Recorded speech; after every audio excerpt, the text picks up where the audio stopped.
Ce soir, notre performance est assurée par Océane Rosemary pour son one-man show, La Lesbienne Invisible. Les feux de la rampe dans le 9e arrondissement. Océane Rosemary, bonsoir. Vous avez vu cette pagaille pour vous, rien que pour vous? J'adore. Les manifs, que pour moi, c'est une émeute. Bon, alors donc, La Lesbienne Invisible, c'est vous. Hein. Et je dis, alors, je vais vous dire une chose, tout de suite, comme ça va vous mettre mal à l'aise et moi aussi. Super, parce que c'est pour moi le meilleur spectacle que j'ai vu depuis bien longtemps. Ah, voilà. Quand même. Vous allez dire tous sexes confondus, parce que c'est un spectacle quand même 100% lesbienne, 100% gay, 100% hétéro, en gros. Exactement, C'est public pour tout le monde, même s'il y a plus de femmes dans la salle, mais c'est partout pareil. Ça. Ce n'est qu'une étape.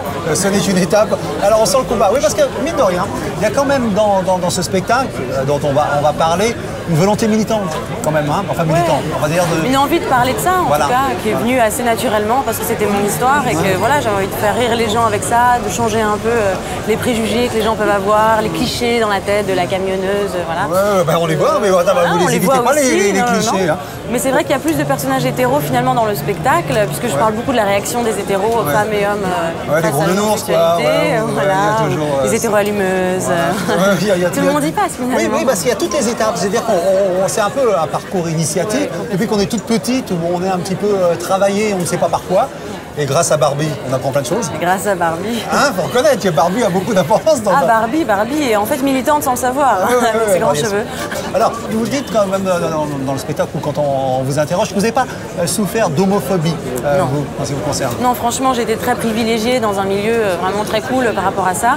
Et du coup, c'est vrai que j'ai pu vivre cette homosexualité assez facilement. Et voilà, alors de l'homophobie, il y en a toujours, mais après, on peut aussi décider, enfin dans mon cas, de ne pas trop en être victime. Papa, maman, tout ça, tout le monde vient voir le spectacle? Ah oui, ils sont venus 40 fois chacun, ils sont contents, ils s'en prennent plein la gueule, ils adorent. Ils amènent leurs copains, moi j'hallucine.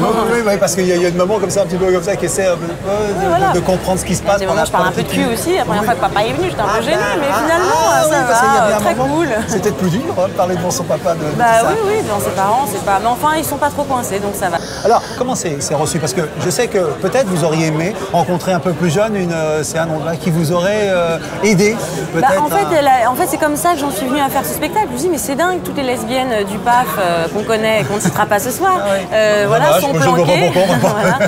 Enfin. Alors, vous parlez d'une chanteuse dont vous ne parlez pas d'ailleurs.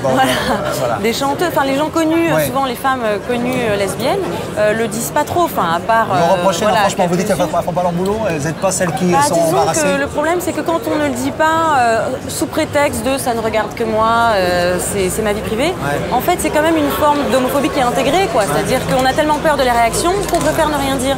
Donc, quelque part, le message derrière, c'est être lesbienne, c'est mal. Et je me suis dit, mais voilà, c'est vrai, quand t'es ado, que t'aimes les filles, tu vas voir tout le temps plein de films et t'es super amoureuse de l'actrice. Et c'est toujours un mec qui l'embrasse à la fin alors que sa meilleure amie était canon. Bon, alors, voilà, c'est à vous. Okay. Il y a des autobus, il y a des poids lourds, il y a tout ça. Encouragement, on applaudit.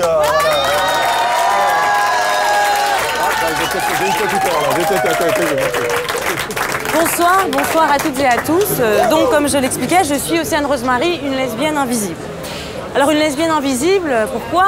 Parce que les gens ont souvent un mal fou à comprendre qu'on puisse à la fois avoir envie de mettre des mini-jupes et des doigts à une fille. Enfin, il y a des gens qui me croient, attention. Surtout les filles hétéros. Les filles hétéros, c'est un problème. Parce que quand vous leur dites que vous êtes lesbienne, elles croient automatiquement que vous allez toutes vouloir les mettre dans votre lit. Je sais pas d'où ça leur vient, comme si les hommes voulaient mettre toutes les femmes dans leur... Bon, c'est pas un bon exemple. Et puis alors, les filles hétéros, une fois qu'elles ont compris qu'on n'allait pas forcément tomber folle amoureuse d'elles, après cette atroce déception, elles finissent toujours par nous dire « Mais c'est génial! Faut absolument que je te présente Françoise et Marie-Jo. Elles sont lesbiennes, elles aussi. Je suis sûre que vous allez vous entendre. » Alors, je sais pas juste si vous imaginez si nous, les lesbiennes, à chaque fois qu'on rencontrait des hétéros, on leur disait « Mais c'est génial! Faut absolument que je te présente François et Agnès. Ils sont hétéros aussi. Je suis sûre que vous allez vous entendre. » Alors en général, ça finit en dîner passionnant avec leur copine de 65 ans, prof de peinture sur soie dans la Creuse. Ouh. Quant aux hommes hétérosexuels, il y a une question qu'ils me posent souvent. C'est est-ce que vous, les lesbiennes, vous faites l'amour comme dans les films porno? Bon, c'est normal. Enfin, je veux dire, au moment, un homme hétéro, quand est-ce qu'il voit deux femmes coucher ensemble? C'est dans les films porno.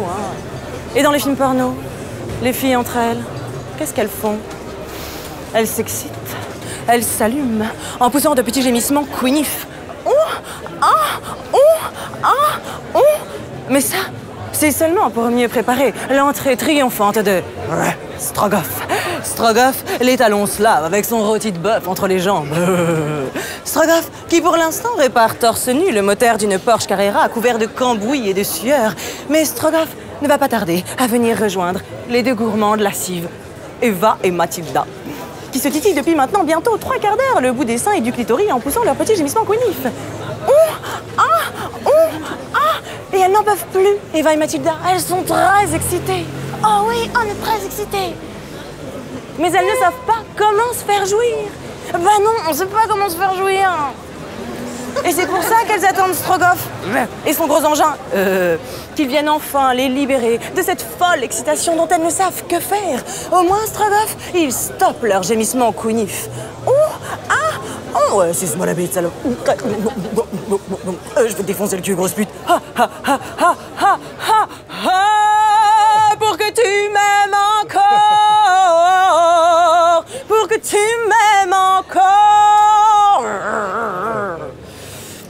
Excusez-moi, il faut que j'y aille. Merci beaucoup pour votre accueil. Oui, ça avait l'air urgent. Malheureusement, Océane Rosemary au feu de la rampe dans le 9e pour son spectacle Lesbienne Invisible. Voilà, merci encore. Merci à vous.